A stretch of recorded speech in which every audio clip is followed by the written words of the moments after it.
मला खरं वाटणार नाही, गोपीनाथरावनं मला परळीत उभं केलं होतं.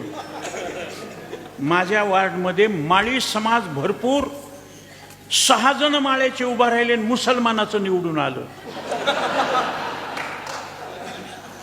साहेबांना उभं केलं. मी असं प्रचार करण्याकरता असं गेलो, सगळ्याला हात जोडून. कोणी म्हणायचं, दादा तुम्ही हात जोडायचे नाही, आम्ही तुमचेच, आम्ही तुमचेच. कीर्तनाला माणसं, भागवताला माणसं, दिंडीला माणसं.